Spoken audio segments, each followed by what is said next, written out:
Lost in focus, dice rolling on the Las Vegas Strip tonight. Slip that on and we might just... Hey y'all, welcome back to my channel. So like I said, wait, this is not even a new video, this is the same video.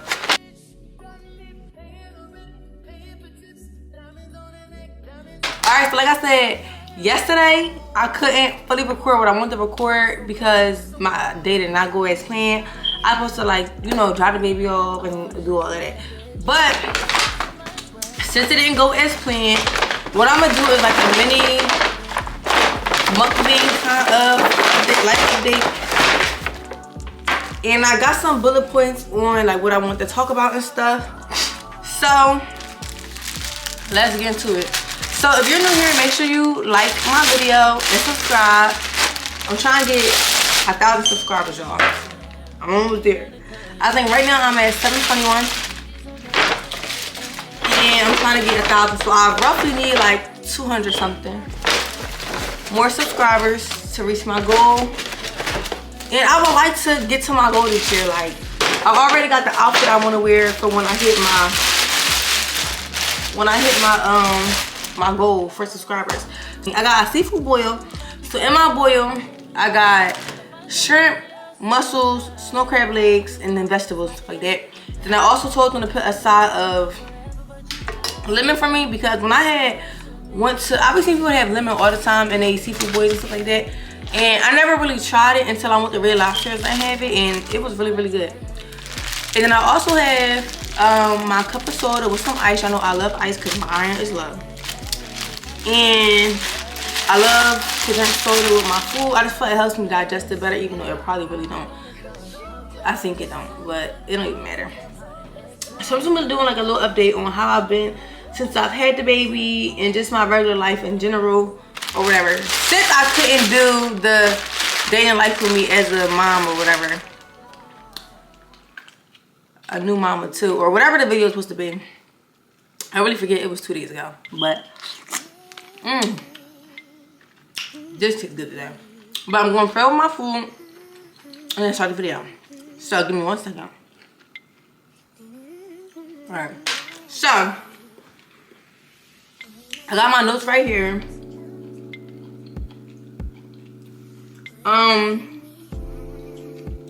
They not too much in order. They just what I thought of as the time went by, whatever. What came to mind. But yeah, so first thing I'm gonna be talking about is the pregnancy recovery with my C-section versus vaginal. So I think I told y'all before, but if you're new, I did have a C-section with Harlem. And I thought when you get a C-section, all you have to do was get C-sections. I felt like somebody told me that. I felt like somebody told me growing up, oh, once you get a C-section, you always gotta get a C-section. But when I got pregnant with him, Hendrix,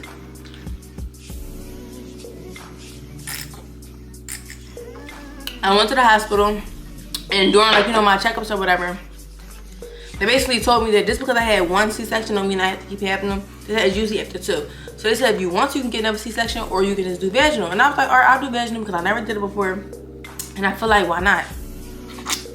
So with Harlem, I actually had the opportunity to get her turned so I could push.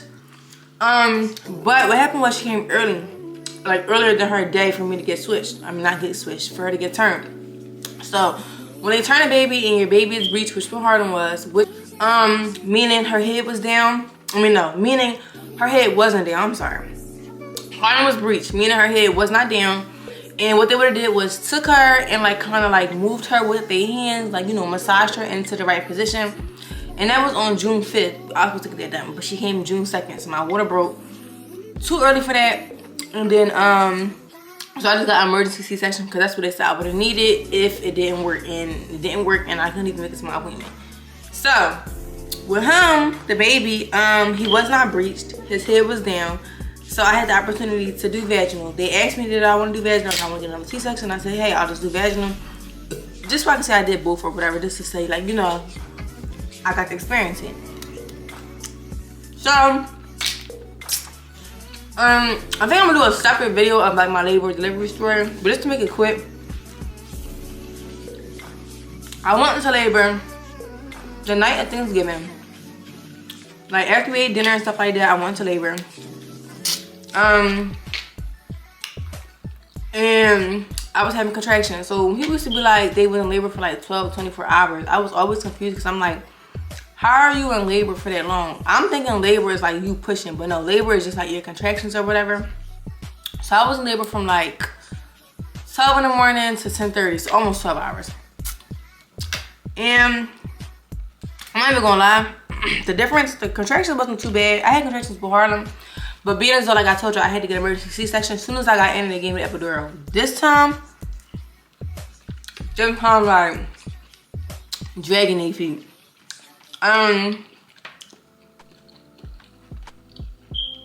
But I ended up getting an epidural, and they was waiting for me to dilate.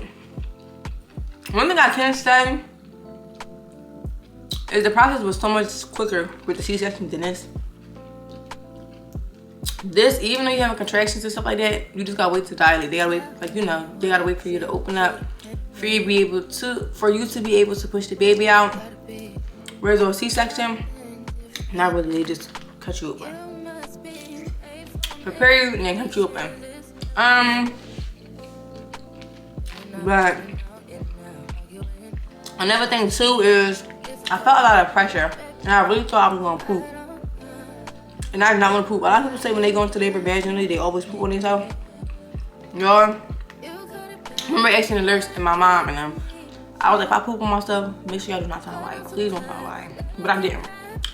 They were just like, oh no. It's just the pressure that you feel because the baby's coming down. He's working his way down.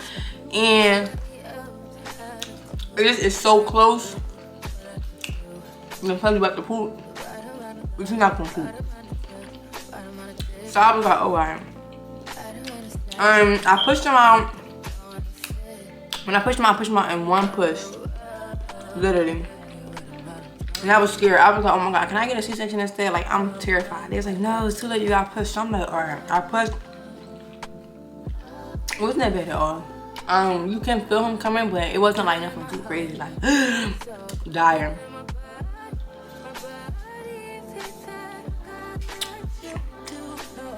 I can also say, I honestly feel like the C-section, my healing process was way more easier than when I pushed. And I say that because it just was. Like when I pushed, although I pushed him out in one push, I had to get stitches because I had like a 7-degree tear. And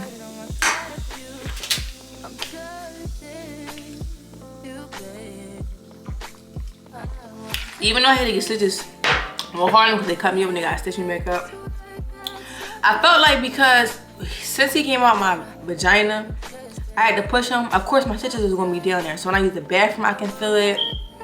And they did give me some stuff, you know, to help numb it or whatever when I use the bathroom. But I just felt that healing process way more than I felt my C-section. Like, after I had the baby with my C-section, I stayed in the hospital for like an extra day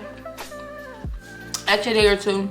Went home, went to the market the next day, right? But this time, the vaginal, you know, I had to really sit my ass down for 2 whole weeks. I couldn't do it. My body was so sore. It was just a whole different experience. I wouldn't even dare go to the market. That was crazy. But I didn't like both, honestly. They both was good experiences. Like, I wouldn't knock one more than the other. Like, they both was good. It's just that with that other one, the vaginal one, you're gonna feel it a little bit more. And now I see why they say C-sections is easier. Like, breastfeeding. So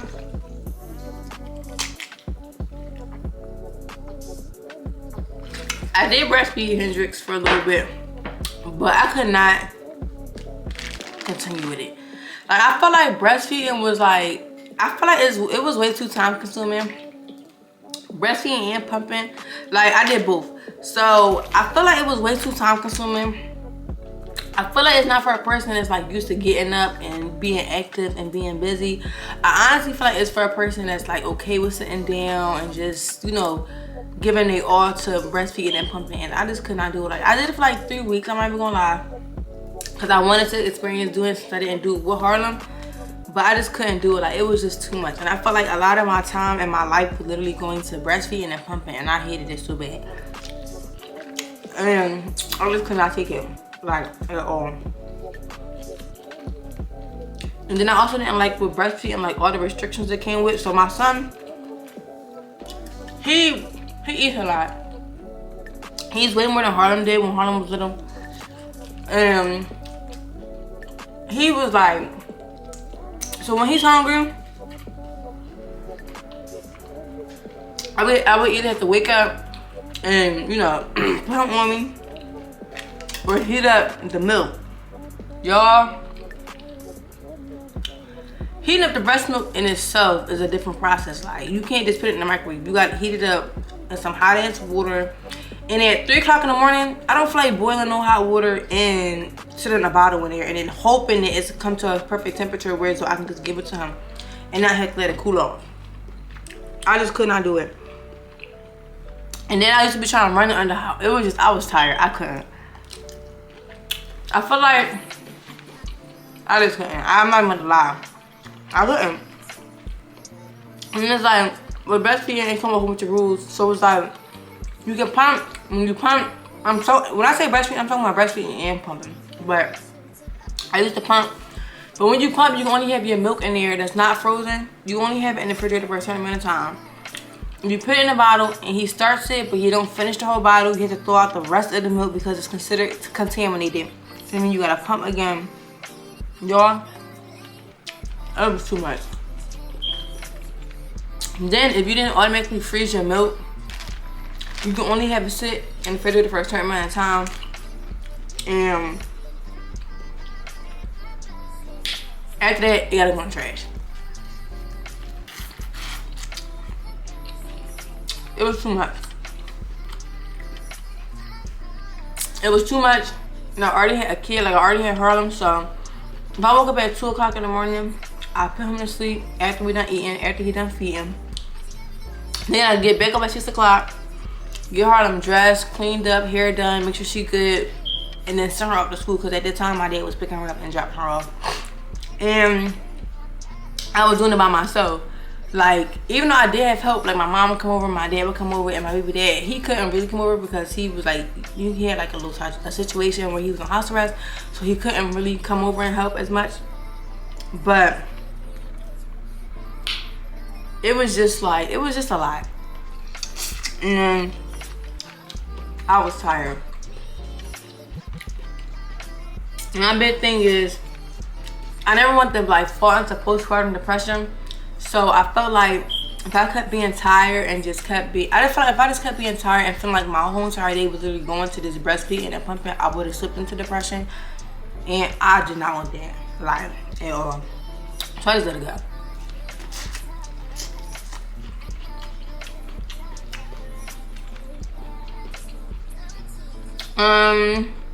How's it with 2 kids?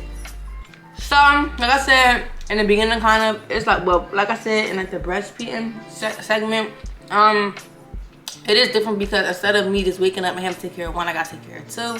But I do have a lot of help. My daughter was still going with her dad, well, their dad on the weekend. I'm used to saying Harlem dad, but their dad on the weekend, so that helped out a lot.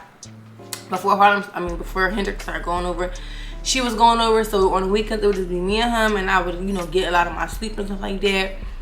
But it is an adjustment because it's like you used to just, you know, I had Harlem 2 whole years, almost 3 years ago.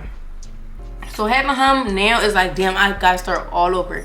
And I don't see how people be having their kids like 4 years apart, 5 years apart, because it's like, it's just different. Like, you gotta start all over from the baby stage. So it did take a lot of adjusting to do because I'm used to, like, you know, just getting me up, getting Harlem up, getting her dressed, getting me dressed. And Harlem is older now, so she's like a little bit more advanced than he is, way more advanced than he is, because she's 2, almost 3. And if you know Harlem in real life, Harlem is very smart. So that in itself was an adjustment. I'm also like working on spending like quality time with Harlem and then quality time with him and then them as a whole, because I don't want her to, like, you know, think that I forgot about her because it's a new baby. I want her to know that she's still loved and she's still, you know, my best friend. So is that. And then also I just enroll him into daycare. Now before everybody start with them, oh, daycare comments, listen. Yeah, a lot of people be like big on not sending their kids to daycare, and I understand why, but it's like, I feel like as a parent, when you have stuff to do, you got bills to pay, you gotta make sure your kids got on clean clothes, clean shoes, food on the table every day. I feel like sometimes, like, people have to understand, like, some people don't have the extra help. I have help, but it's like people need help. Kids is not the worst thing in the world. Like, that's all I gotta say. It's not the worst thing in the world. And I feel like too, it's good for your kids to start going to daycare early, like, not even just like as a baby, but it's in general, because it's like they have to learn how to talk and play with other kids, interact with other kids. And I'm big on not having my kid being around a whole bunch of adults all day. Like, I don't like that. My kid's not gonna be fresh or grown because they're sitting around adults all day. No. So I feel like, you know, it's not the worst thing. Their dad was mad at me that I actually ended up sending him to daycare. But I feel like at this time in life, until we get to where we need to be, where though they don't gotta go to daycare, or like, you know, they don't have to, like, I feel like I will always send them to like daycare or school just so they can be productive and learn for that, because like I said, I don't want them to be under an adult all day. But I feel like until I can get to the point where like I can like have them in like a half a day of preschool or half a day or whatever, daycare is the best thing. And the daycare that they go to, I actually like it a lot. Only thing I can say is, like, when you send your kids to daycare, just make sure it's a good daycare. It's not just something that you just found real quick, and just make sure it's good. Because one thing about me, before I put Harlem in daycare, it took me so long to find her a good daycare that I was actually okay with in my heart sending her to. And being as though I found her, you know, the daycare she's in now, I like it a lot. I just sent him. And it is kind of early compared to Harlem. Like I said, their dad was fighting me. Like, when I sent Harlem daycare, he was pissed. First, he was like, let's wait till she's 6 months. And then she turned 6 months. He was like, no, let's just wait. She turned like 1 or whatever. But I ended up sending her at like, I think 8 months, maybe. And the first daycare she went to, I ended up taking her out though for other reasons. And then it wasn't like nothing crazy. It's just a lady, I was about to beat her ass. But I ended up sending her to a different daycare. The daycare that she's at right now is like really good or whatever. So I just ended up sending the baby along with her early. But I feel like it's just not the worst thing in the world. Especially being as though like Harlem been going there for like almost 2 years, so it's pretty good. But I am thinking about switching it just so I can have a closer one, because the daycare she goes to now is not far. It's like 15 minutes away, but I would prefer something like 10 minutes away. You know, the closer the better.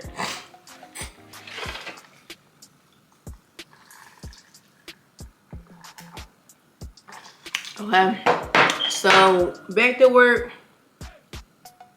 Y'all, I got my lashes done today, and I don't know what she put on there. I meant to tell her before we even started, but I had fell asleep. But whatever she be putting on my eyes, it's like some kind of foam. It makes my eyes itch so bad. I think I'm allergic to it, but everything else was good. So me going back to work and feeling lonely sometimes, feeling like I'm just doing it all by myself. So I'm going back to work on the 31st. I could have got it extended, but I did not want to. When I tell y'all, I came to a point where it was like, I just felt like I was just in the house every day just taking care of kids and cleaning up after kids and taking care of kids and cleaning up after kids. And not like saying like I don't feel like taking care of kids, because I got kids. Like, they're my kids, I gotta take care of them. But it just felt like that's all I was doing was just, I don't know. I feel like all I was doing every day was literally just being a mom. Like, not going outside, getting fresh air, not being around other adults. Like, I don't know how to explain it. I feel like when you're a parent and you just have a baby and you just home all day, I feel like you can kind of understand what I'm talking about. But I just can't do it. Like, I'm freaking bored. I'm used to being productive. I'm used to having something to do every day. I'm used to going to work, talking to, interacting with other adults. And like I said, I go see my mom and them. But it's just different when you're around like different people. That's not just your family. So I cannot wait to go back to work. And then like my checks now, I'm still getting paid on maternity leave. But I'm getting paid like a standard check. So I'm getting paid like at my job we have night differential, which means you get paid a little bit more when you work you know, into the night. And then also you get, what is it? It's something else. But it's like you get all these bonuses from my regular shift. But being as though I'm not working my regular shift, they got me down to like an 8 to 4:30 shift Monday through Friday. So I'm getting like a standard check without all the extra stuff. And the check is good, it pay my bills, and I'm good, but I'm used to my bigger check. Y'all get what I'm trying to say. So outside of like, you know, being used, you know, just being in the house and being used to being around adults when I go to work, my check is not the same. It's like not the same at all. Like, kind of felt like lonely and stuff when I was in here, like especially around the time I was breastfeeding, because the first two to three weeks I couldn't really move around and stuff like that a lot, because like I said, I had pushed him out, so I had stitches and stuff, and they recommend that you don't move. Like, they recommend really 2 weeks you just, you know, sit there, relax, and have your body, you know, heal, whatever. But I felt like, you know, like how I said, I felt like a lot of my time was going towards just breastfeeding and pumping and taking care of a kid and cleaning up every day after the kids, toys and stuff all day. I felt like I was getting to feel lonely. Like, I was bored in a house every day, same walls every day. I couldn't really go nowhere because I was healing, and I was just waking up and just being in the house. And I feel like it's good to be in the house, but it is good to get some fresh air, especially after you're done having a kid. And I feel like, you know, even if you're not done having a kid, I feel like, you know, you shouldn't sit in the house all day, every day. Like, go get some air. And I could barely do that. Like, I can go on my balcony and stuff, but it was, you know, it's different when you, like, you know, going outside, going to the store, just those stuff like that. So I did start to feel like very lonely and bored. I was so bored, and like I said, I'm scared of going into the depression. So when I start getting bored and stuff like that and lonely, I would, like, you know, try to call my mom, or like try to call my aunt and my girlfriends and stuff like that. And that kind of helped out a lot, because the worst place to be, like, when you're home by yourself, is just in your head. So to get over that, like, lonely feeling, I would call them. And then it's just like, after I had got over that and I started being able to go out and, you know, just even go to the market, I didn't feel as lonely anymore. And I also feel like I felt lonely too, because it's like, my baby dad, he couldn't, you know, come and help or anything like that because he was on house arrest. So he couldn't come help me with the kids. He couldn't come do anything or nothing like that. And I was feeling like, oh my God, I did not put these kids here by myself. Like, I wish he can come help more, even though he couldn't understand why, you know, and I understand why he could not. But it just felt like I was literally by myself doing this every day. Even when my mom was coming over. My mom, she would come over Saturday night sometime. And, you know, just help with the baby and stuff. But I don't know. I'm happy I got over that feeling, because I couldn't imagine if I didn't have help. I'm very thankful for the help that I do have, because if I didn't have help, oh my goodness. Okay, how's maternity leave? And hard on adjusting to being a big sister. So I feel like Harlem is adjusting good. I like to incorporate her into a lot of stuff, like with, you know, helping me get him ready, her passing his bottles, her shaking his bottles for me and stuff like that when I make his food. Just so she knows she's important, and so she doesn't feel left out. But sometimes she be like overly helping. Like, I remember one time, this girl, he was crying. So she used to see me, like, when he cried, go pick him up. When I tell y'all, this girl picked him up and, like, walked over to me in the kitchen. I was like, Harlem, you gotta put him down. He almost as big as you, Harlem. Like, put him down. And she's like, okay, mommy. I actually got him from her and put him back. But she's crazy. Then one time, he had got this swing or whatever, and it moved by itself. Y'all, she done sat on the baby. And I had to go get her. And I'm like, because I'm in the kitchen. And he right here in the living room. All I heard is someone cry like, oh, man. And I'm like, what the heck? So I run over, and this freaking Harlem sitting in there with him, like trying to, she didn't mean no harm. She was literally in there trying to sit with him, but like she was squishing him. And I'm like, bro, you gotta move over. Like, you about to hurt him. But other than that, she like, that happened like when he first came home, like 2 to 3 weeks old. But now that he's about to be 2 months, she's way better. She's like more used to him and stuff like that. He actually had his first day at daycare the other day, and she was, you know, she used to it just being her, and you know, me and him dropping her off. And she was like, Mommy, where's that big brother going? And I just explained to her that he's gonna be coming to school with you now. And she's very protective over her brother. Like when we used to pick her up from school, me and him, I would sit down and help her, like get her stuff on and stuff.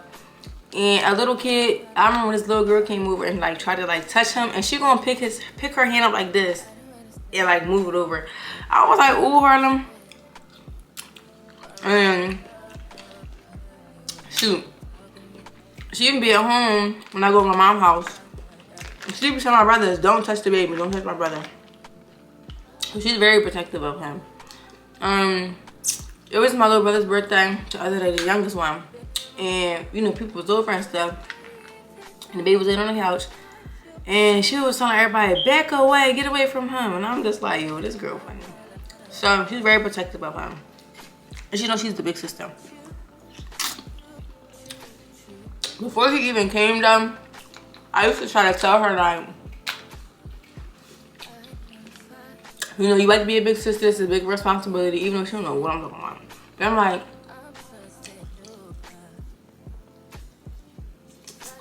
I made it to her that being a big sister was important, and I feel like that's what kind of helped out. Because when I tell y'all Harlem don't play by her brother, she don't. She be like, you better back up. Like, Harlem don't be playing no games by her brother at all. Dang, I kind of regret putting my hands on this, because how am I going to open up my phone to see the next title? I might be on cap. I think the next one said how I was maternity leave. And maternity leave is not bad at all.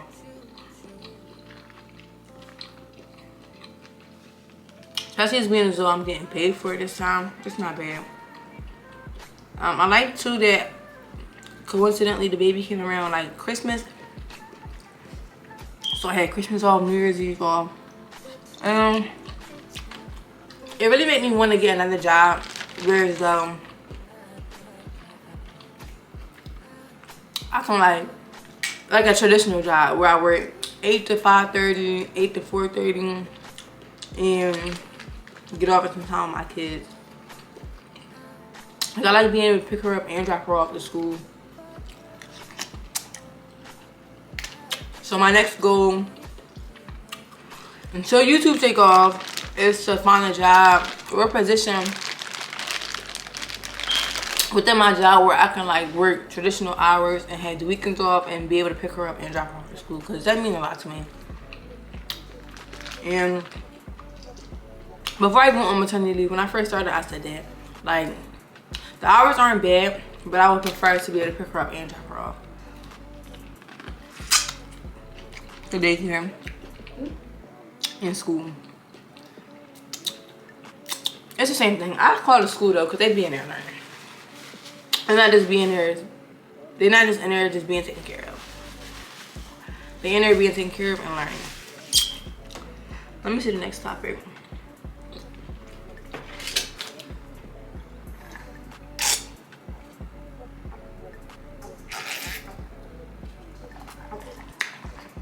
So the last 2 bullets is having 2 under 2, having time to yourself. So I'm not even gonna lie. When I was pregnant, I didn't think too much of it, but now that I have the kids, I'm happy I had them close in age. And having 2 under 2 is like, it's kind of challenging, but it's not the worst thing. It's not something that you can't do. So that's all I gotta say about that. It is times where I do like kind of get discouraged and stuff like that, and kind of get like stressed out, but I'm an overthinker, period. But I do get stressed out and like start to have doubts, but then I start like watching other people on YouTube, or just moms in general, or just, you know, knowing myself. I actually wrote myself a motivational note, and I read that sometimes, and it makes me, you know, when I start feeling down, to get back on my stuff.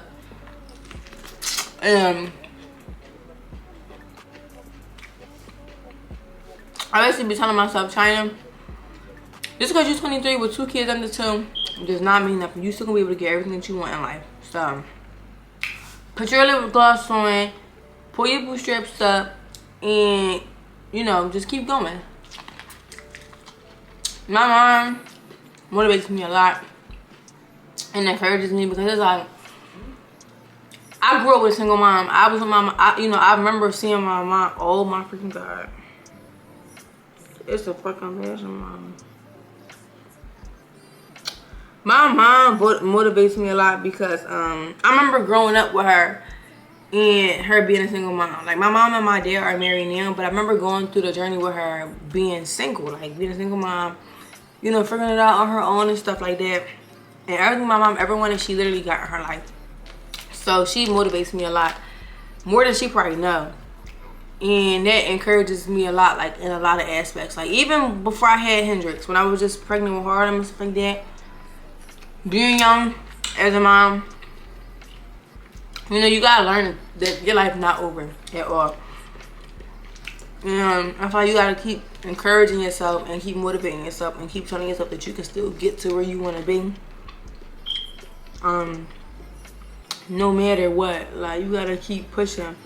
And you can't give up, and you can't let society and social media dictate how you feel about having your kids young. Sure, even having 2 kids under 2, 23, like me. Like, every time I used to be sad, like, not sad, but I used to just be like, you know, stressed out about it. But it's like, I'm 23, I'm driving a nice car, I got great credit, I got a good job, I get paid great checks. Like, I'm good, I'm set. And it's a matter of time. It's only a matter of time of me getting to where I want to get with YouTube, my own business, stuff like that. As long as I keep pushing, I'll be good. So I be telling myself that when I start getting discouraged and stuff.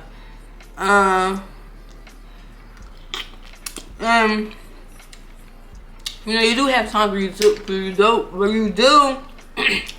have times when you go back and start thinking like, damn, like, what if this, what if that, but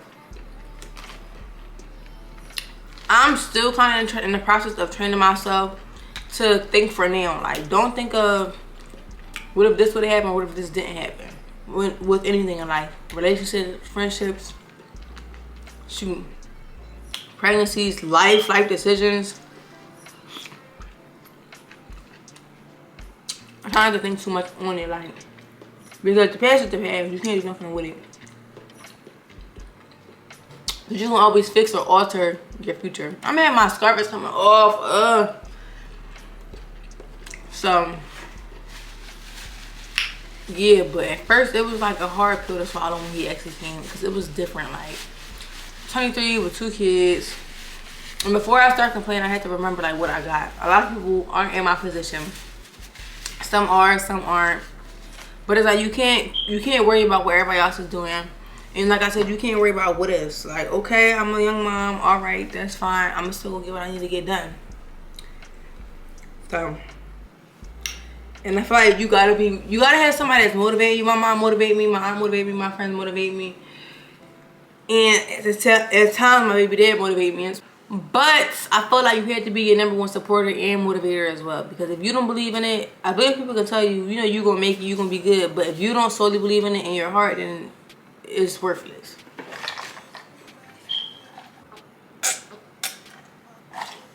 I also feel like too, just because you're a mom, and let's go with the me time. Just because you're a mom does not mean that you can't have feelings about being a mom. And it don't mean that all your time has to go into being a mom, because at the end of the day, you're a mom every single day. Like, my kids are with their dad this weekend, and just because they with their dad this weekend don't mean that I'm not thinking of stuff that has to get done for the kids. Like, you always got to be a mom. But I feel like as a mom, you have to also learn like when it's time for you. And I'm still learning this because, you know, my mom be having to tell me sometimes, trying to go buy yourself something new, go treat yourself to this, go do that for yourself. And sometimes I just don't, because it's like I'm so, you know, worried about Harlem and Mel Hendrix, but mostly Harlem, because you know Harlem is the oldest. But I'm so worried about Harlem and what to get her and stuff like that. I had to learn, like, sometimes it is okay to just break away and get out of the mom mindset and just, you know, love on myself, think about myself, treat myself. And I'm working on that. And I feel like us as moms, because I'm pretty sure I'm not the only person, us as moms, we have to, like, learn to pour into ourselves while still pouring into our kids and taking care of our kids. I feel like we still have to put ourselves first, love ourselves, because you don't want your kids to see a broken you or a you not at your best. And I feel like me as a mom, I put my kids first, everything. And you know, that's not bad, but you still have to remember, yourself basically. So I encourage all moms, like 2 kids, 1 kid, 3 kids, 4 kids, 5, 6, 7, 8. Don't forget to put time away for yourself, because I feel like you just need that, period. And you know, even if it's just to sleep, you know, go for a walk or something, don't forget to, like, you know, just have time to yourself. Because I feel like, you know, we always so focused with being moms and stuff like that. I feel like, you know, you gotta, I feel like, I can't really get it out, but you have to just love yourself. You have to work on loving yourself while still being a parent. Just so you can be the best you. So your kids can look up and see, okay, when it's time for me to become a mom, years down the line, it's important for me to love me and, you know, pour into myself. And I feel like the better version your kids see you is the best. Like, I see my mom in all types of versions, and I love her the same. But it's like, I love seeing my mom happy. So if you love seeing your mom happy, or your dad, or your folks, or whoever, you know, raised you or whatever, it's good for your kids, and your kids deserve to see a happy you. And I feel like you are your best when you're happy. I say all the time, Harlem, my son did not ask to be here. My daughter did not ask to be here. So, because they didn't ask to be here and I brought them here, they deserve the whole entire world, nothing less. Nothing less at all. But I also feel like that starts with me being a good mom and being a happy mom. Being happy with myself, loving myself. I don't want them to see a broke down me, a stressed out me, a me that's like, you know, not my best. So, just don't forget to pour into yourself. Like, y'all see, I'm getting ready to go back to work. I'm about to get my hair done. I'm about to, you know, I got my lashes and stuff done. I feel like you have to just keep up with yourself, basically, and show your kids, like, you know, it's good for your kids to see a great image of you, if y'all get what I'm trying to say. I can't really get it out because I'm tired as hell now, and I'm trying to just get out my full thoughts. But yeah, like, you know, don't forget to have time to yourself. Don't forget to have me time. Me time is great. You know, you always being a mom every single day. Have me time. I have my daily me time every day while the kids are falling asleep. And I either write in my journal, I either read the Bible. Sometimes I smoke my hookah, sometimes I don't. Majority of the time, I don't smoke my hookah because it's like, I like my coal, I gotta put the stuff in there. And then by the time I do all that, the baby probably crying or I'm just too freaking tired. And I'll smoke my hookah around the baby. So, I don't barely smoke my hookah, but just, you know, whatever relaxes you, makes you feel good, and just, like, you know, giving yourself time to breathe, and just, you know, reflecting on your day, writing down goals, praying, relaxing, exercising, whatever makes you feel good and at peace, and, like, you know, like you're still a human, not just a mom. Do it because you deserve it. Now, I'm gonna cut the video, because that is it for today. Make sure you guys comment, like, and subscribe to my channel. If you stayed this long, thank you so much for staying. Thank you for listening to what I had to say. And let's get me to 1,000 subscribers. So today's video, I think I'm going to do before I cut this off, is the realistic day in my life as a mommy.